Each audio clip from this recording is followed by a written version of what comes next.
Olá, seja bem-vindo ao canal Contabilidade para Advogados. E aqui nós estamos voltando, né, depois de um longo tempo, a gravar o bate-papo tributário com nosso grande amigo Jorge, né?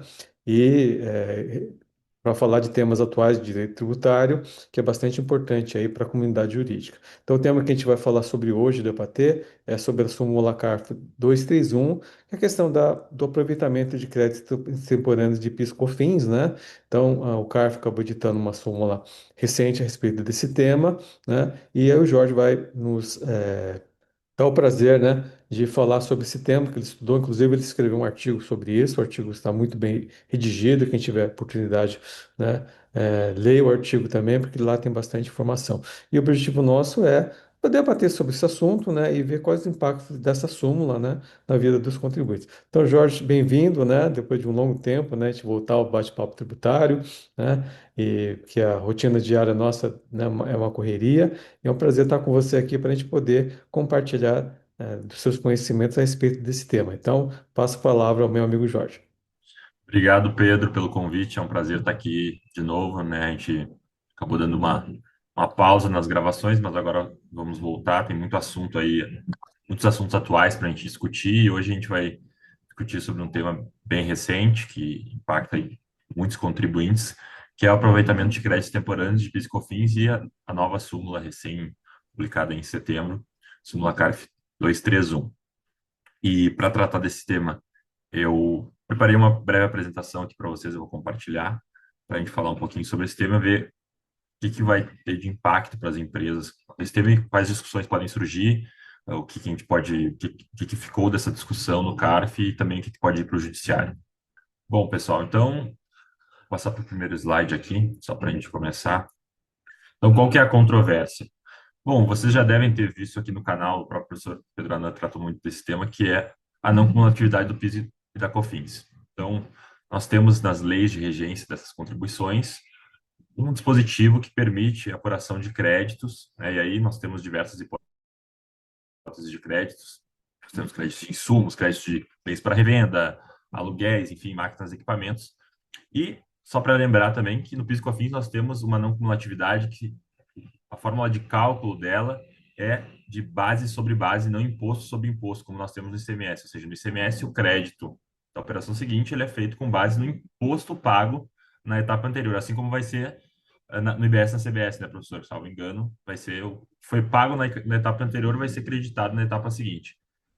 E no PIS e COFINS, nós temos o base sobre base, ou seja, eu calculo crédito com base na alíquota das contribuições sobre aquele gasto que eu tive, ou seja, independentemente do que foi pago de PIS e COFINS na etapa anterior. Então, só para a gente entender isso.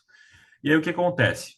Então, o artigo 3º da lei, ele permite essa apuração de créditos, e no parágrafo 4º desse artigo, de ambas as leis, porque as leis são quase idênticas em alguns aspectos, principalmente quando regulam créditos, a lei dispõe que o crédito não aproveitado em determinado período, determinado mês, poderá sê-lo nos meses subsequentes. Ou seja, se eu não aproveitei um crédito, por exemplo, um insumo da não cumulatividade, porque talvez na época que eu não aproveitei, a Receita Federal tinha um entendimento de que esse crédito, que esse valor não era insumo, por exemplo. E agora eu tive uma decisão judicial, ou a Receita passou a entender que esse crédito é, é passível de utilização. Ou seja, eu vou aproveitar o crédito que eu tive, por exemplo, em 2022, nesse momento, ou seja, um período posterior. É por isso que a gente fala em crédito extemporâneo, né? Crédito extemporâneo de PIS/COFINS. E aí, o que que a legislação fala? Que o crédito poderá ser aproveitado nos meses subsequentes. A lei não traz, em momento algum, qualquer necessidade formal, qualquer espécie de transmissão de alguma obrigação acessória específica para validar o aproveitamento do crédito. Não tem nenhuma formalidade específica posta na lei. Então, esse é o panorama que nós temos legal. A lei só diz que o crédito pode ser aproveitado de forma extemporânea. E aí surgiu, ao longo do tempo, essas leis são de 2002 e 2003, no CARF, uma discussão sobre se, para o aproveitamento de créditos extemporâneos, os contribuintes, precisariam realizar a retificação das declarações ou se eles poderiam aproveitar diretamente, demonstrando só o não aproveitamento desse crédito em períodos posteriores e aí depois a Receita Federal aferindo se esse crédito de fato existe. Então, nós tínhamos duas correntes. Uma pela necessidade da retificação da DCTF da DACOM, que hoje em dia já foi extinta, né, extinta a partir de 2014, a DACOM. As discussões no CARF continuam, porque né, a gente sabe que no CARF, até chegar no CARF para decidir o tema, né, são muitos anos, então ainda continua se discutindo. E nós tínhamos, então, duas correntes, uma pela necessidade da retificação da DCTF da DACOM, inclusive também decisões para a EFD mais recentes, e uma corrente pela desnecessidade de retificação, ou seja, aproveitando diretamente o crédito, desde que se demonstrasse que o crédito não foi utilizado em períodos subsequentes, e aí a Receita está aferindo a legitimidade também do crédito, a existência desse crédito. E o que acontece?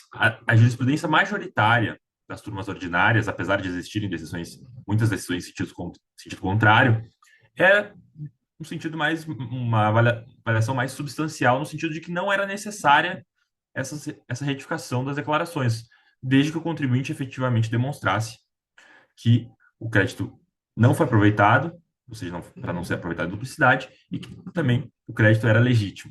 Então, aqui eu coloquei alguns exemplos de decisões mais recentes, de turmas ordinárias que nós tínhamos, são decisões muito parecidas nesse sentido.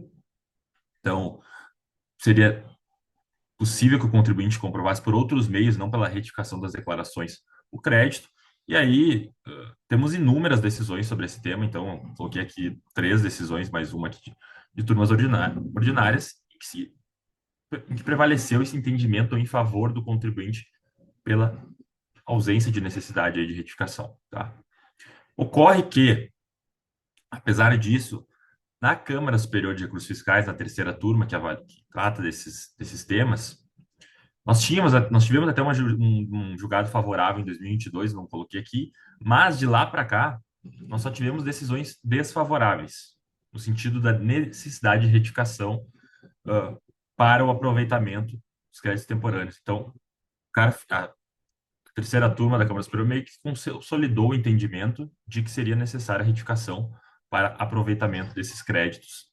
Nesses últimos, então, encontrei aqui dois julgados, um de 2023, 2024, em 2022 nós tivemos um julgado favorável, mas prevaleceu esse entendimento, então, adotando esse racional da Receita Federal de que para eu comprovar que o crédito não foi aproveitado em meses subsequentes, em meses anteriores, eu teria que retificar, porque, de certa forma, isso, eu acho que o CARF pode ter pensado nisso, e principalmente as autoridades fiscais, foi no sentido de dar menos trabalho para verificar, né, a legitimidade do crédito ou não. Então, retifica aí que eu sei que aí está tudo certo, não preciso ficar avaliando outras provas, outros meios de prova que vocês produzam para comprovar isso. Só que isso acaba, de certa forma, como a gente vai falar mais para frente, privilegiando um formalismo exacerbado, que eu acho que até não é condizente com o próprio processo administrativo fiscal. Mas esse foi o entendimento que tem prevalecido na Câmara Superior. E em razão disso, no dia 5 de setembro, o CARF aprovou diversas súmulas, e dentre elas, aprovou essa súmula 231, que diz expressamente, eu abro aspas, o aproveitamento de créditos temporâneos da contribuição para o PIS/PASEP e da COFINS exige a apresentação de declaração de débitos e créditos tributários federais, DCTF, e demonstrativo de apuração de contribuições sociais da COM retificadores, comprovando os créditos e os saldos credores dos trimestres correspondentes. Ou seja, a obrigação acessória da DCTF e da COM se transformaram em um meio, uh, em um requisito material para aproveitamento do crédito, basicamente. Foi isso que o CARF fez com essa súmula, e até é estranho, tudo bem que o entendimento estava consolidado na Câmara Superior, mas eu acho que ainda tinha muitas decisões favoráveis em turmas ordinárias, então o tema não estava consolidado no CARF por inteiro, vamos dizer assim. Então até é estranho ter saído essa súmula, mas aí eu trouxe algumas críticas, e aí depois posso passar para o Pedro também falar um pouquinho, mas acho que a primeira delas é adotar um posicionamento formalista demais. Então, como eu disse, o processo administrativo e fiscal nós sabemos que ele é regido pela verdade material, por uma avaliação muitas das vezes mais substancial das coisas, e não tanto aquele formalismo que está no processo judicial. E eu acho que essa decisão, essa súmula vai um pouco contra isso, né? E também transforma essa obrigação acessória em, de fato, um requisito de existência de um direito material, que é o crédito. Então, ou seja, aí eu coloco aqui, essa súmula desvia o foco da discussão para o cumprimento da formalidade, não para verificação da efetiva existência do crédito. Então, não cumpriu a formalidade, não vai ter o crédito. Então, é algo que acho que, de certa forma, restringiu de forma demasiada o direito dos contribuintes. Eu não achei que foi uma boa decisão aí do CARF de essa súmula. E aí, também, como a gente trouxe aqui no início, esse é um entendimento que não encontra respaldo legal, porque a lei, em nenhum momento, uh, impõe essa necessidade de retificação, impõe uma exigência como essa para o aproveitamento, né? A lei só fala que poderá ser aproveitado. E aí o CARF, claro, as autoridades fiscais construíram esse entendimento, mas é algo que não está respaldado em lei, então essa também é uma crítica à súmula. E outra questão que pode surgir, que vai surgir, na verdade, e gera dúvidas sobre isso, é se essa súmula será aplicável ou não a FD contribuições, né? Já que a súmula expressamente se refere à DCTF e à DACOM, e como eu disse, a DACOM já foi extinta, né, em 2014, foi em 2013, e a partir de 2014 já não foi mais apresentada a DACOM, e a dúvida que é relevante aqui é especificamente se aplica ou não a FD contribuições, por quê? A FD contribuições ela tem campos que contém detalhamento específico para demonstrar para o aproveitamento de créditos temporâneos e que demonstra que esse crédito não foi utilizado em períodos anteriores. Então, o argumento das autoridades fiscais de que seria necessário demonstrar por meio da retificação a não utilização em períodos anteriores, ele é suplantado pela própria especificidade da FD contribuições. Então, essa súmula, em tese, não seria aplicável à FD, em primeiro lugar, porque ela não se refere expressamente à FD, só a DCTF da COM. E, em segundo lugar, porque o racional que formou essa súmula, que é o de verificar se o crédito foi utilizado em períodos anteriores, não se aplica a FD contribuições, porque a FD contribuições já tem um campo que é uh, suficientemente comprova isso. Então, de certa forma, a súmula não é aplicável à FD. Eu verifiquei alguns julgados aí recentes após a súmula que não fizeram menção à súmula, mas que aplicaram o racional à FD, mas já fiquei sabendo, falando com alguns colegas, teve um julgado recente, não foi publicado o acordo ainda, que já fez uma distinção, aparentemente, e não aplicou para FD contribuições. Então, talvez essa seja uma boa notícia para nós, Pedro, e para os contribuintes também. E aqui, por fim, eu coloquei algumas leituras sobre o tema, então tem esse artigo que eu escrevi para a News do Escritório que o Pedro comentou, tem um artigo bem interessante do Diego Diniz e do Antônio Carlos Atulin, foram do CARF, sobre uma crítica a essa súmula, e também eu coloquei aqui um artigo do Minatel sobre mais geral sobre o crédito temporâneo para quem quiser explorar esse tema. Então, era isso, Pedro. Agora a gente pode debater um pouquinho mais, mas da minha parte era essa apresentação. Vou parar de compartilhar aqui para a gente continuar a nossa conversa. Perfeito, Jorge. Não, bem objetivo a sua explicação, bem prática. E retoma sempre aquela velha discussão, né, Jorge? A obrigação acessória, ela pode tirar o direito do contribuinte, né? E não é só isso, né? A questão de aplicação de multas e outras coisas mais. A gente tem visto, né? E a gente sabe que, por exemplo, vários juristas defendem que não, né? O professor Chueiro, um deles, né? Fala assim, o que você poderia ter no máximo é uma sanção pelo descumprimento da obrigação acessória, mas não poderia tirar o direito do contribuinte. E quais são os impactos disso, né? Vamos imaginar o contribuinte, né, que aproveitou o crédito do ICMS da base de cálculo PIS/COFINS, né? Depois de uma longa discussão judicial, teve a sua decisão transitada em julgado, apurou lá alguns milhões de crédito e decidiu fazer a compensação. Não vai fazer a retificação, porque a primeira retificação você não pode fazer, né, por mais de 5 anos. Então, voltar tudo aquilo, né, do ponto de vista prático, é inviável, né? Então, o que se recomenda fazer? Você vai apropriando crédito agora, né? Vai podendo utilizar agora, né? E aí, a avaliação que eu faço, a sensação que eu tenho? Isso é uma maneira que a Receita conseguiu, né, infelizmente com o CARF, né, é, de barrar o direito do contribuinte mais uma vez. O que ele vai ter que fazer? Primeiro, ele foi lá discutir se tem direito ao crédito. Agora ele vai ter que discutir se ele vai poder compensar o crédito, que eu acho um absurdo, né? Então, você vai mais uma vez, né, entupir o judiciário de discussões judiciais em relação a isso, né? Porque simplesmente a administração pública não reconhece um direito legítimo do contribuinte de poder fazer aproveitamento desse crédito. Eu acho que do ponto de vista prático, né, do ponto de vista social, isso é um retrocesso que a gente tem em relação a isso. Só que, assim, do ponto de vista profissional, a gente vai ter uma enxurrada de trabalho para fazer, né? Porque todo mundo vai ter uma série de decisões, né? Vai ter primeiro a glosa do crédito, vai estar discutindo isso administrativamente, sabe que isso vai chegar no CARF, a tendência é essa, e aí vai ter que ir para o Poder Judiciário, mandado de segurança e outras coisas mais para poder utilizar o crédito. Né? Foi muito bom você pontuar a questão da FED, realmente a FED, né, é outra coisa, mas assim. Seguindo essa linha, pode ser que eles sigam esse mesmo entendimento e realmente, é que o que você falou, né? Essas decisões vão ocorrer daqui a 10 anos, né? Porque está se discutindo hoje, está se julgando coisas de dar conta desse CTF que nem existem mais.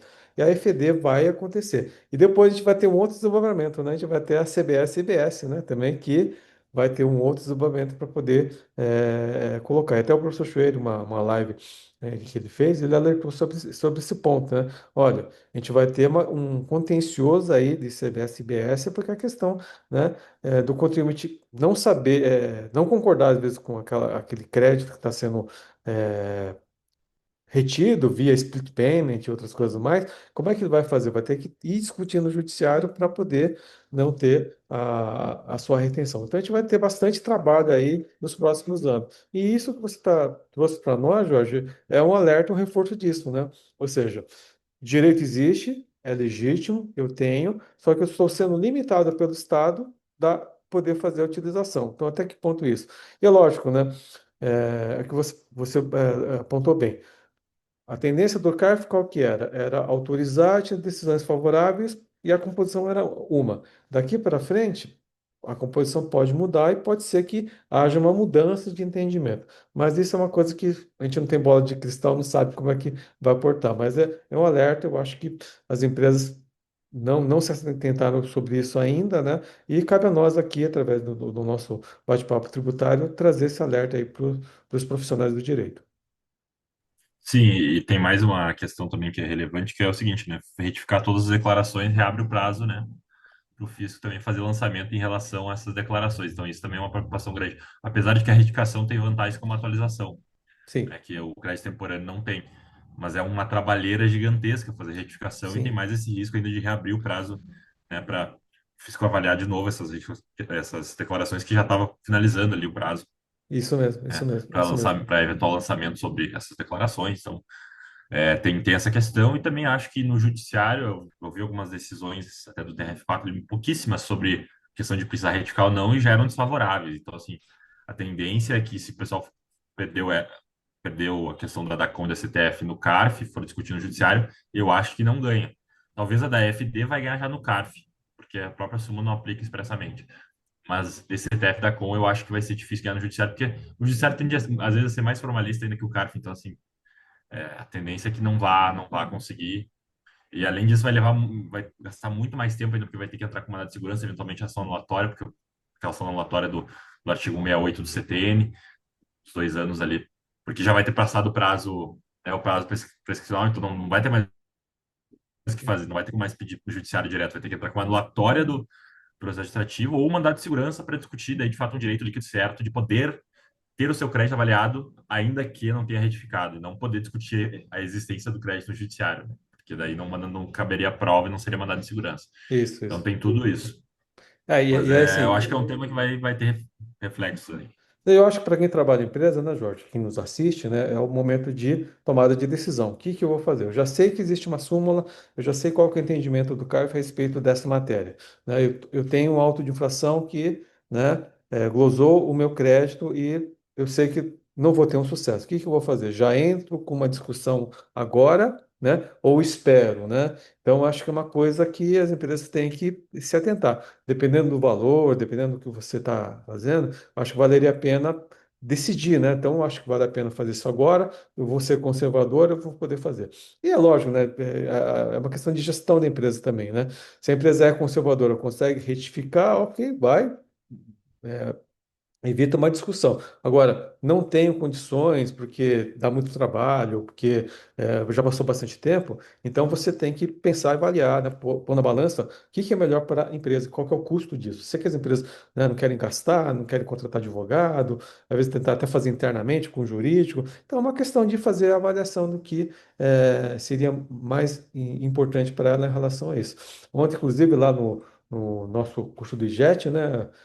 Jorge, o professor Caio e a professora Ana, né? Estavam falando da questão do compliance, dessa questão da importância do compliance, né, na gestão tributária, de decisão, né? Então, esse tema, com certeza, vai cair no compliance das empresas e elas, né, têm que tomar decisão em relação a isso, o que que eu vou fazer em relação a isso. Espero, né? E vou discutir lá na frente, eu já tomo a decisão agora, já entro com uma segurança preventivo e evito toda essa discussão aí em relação ao processo administrativo, que infelizmente, né, pela atual composição que a gente tem do CARF, né, está sendo muito mais conservador, muito mais pró-fisco do que nem pró-contribuinte, né, aplicar realmente a justiça fiscal, né, que seria é um direito do contribuinte, né, ninguém tá pleiteando algo que não tem direito. Mas se você tem uma decisão transitada no julgado do Poder Judiciário, né? Então, há um reconhecimento do judiciário. Uma coisa é, eu estou discutindo administrativamente porque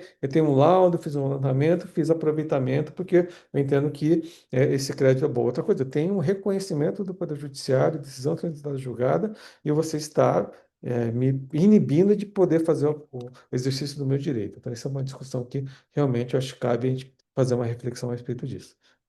Com certeza, eu acho que é isso, continuar trazendo esse tema à luz aí, porque eu acho que vai ter bastante impacto, as empresas vão começar a falar mais disso, principalmente depois da súmula e agora com essas decisões da FD, e a gente vai trazendo aqui os novos reflexos desse debate e outros para o pessoal aí, tá com tudo aí para os bate-papos tributários. Perfeito, Jorge. Então, obrigado, Jorge, por você compartilhar seu conhecimento, seu estudo, né? Mais uma vez, quem quiser aprofundar o assunto, veja esses artigos que o Jorge acabou indicando dele, que ele escreveu, eu li, muito bom, né? Não é um artigo extenso, está bem objetivo, então, com base no artigo, você já consegue ter aprofundar o seu conhecimento e os outros artigos que ele acabou indicando, né? O Jorge sempre traz esse trabalho aí de poder indicar bibliografia muito interessante para a gente poder, né? E, Jorge, vamos continuar no nosso bate-papo tributário, retomar, né, os assuntos, que tem bastante coisa para a gente falar, né, a respeito aí de decisões do CARF, né, de soluções de consulta, é bastante coisa interessante. E você que ainda não é inscrito no canal, se inscreve, compartilhe esse vídeo, porque a sua participação é bastante importante. Eu sei que tem muita gente que nos assiste, Jorge, e não é inscrito, né? Então, isso prejudica o desenvolvimento do nosso canal. Então, se você puder se inscrever e compartilhar, isso ajuda bastante a gente a dar continuidade nesse trabalho de divulgação do conhecimento. Obrigado, Pedro, pelo convite. Até a próxima, então, pessoal. Então, até a próxima, gente. Obrigado, até a próxima. Tchau, tchau.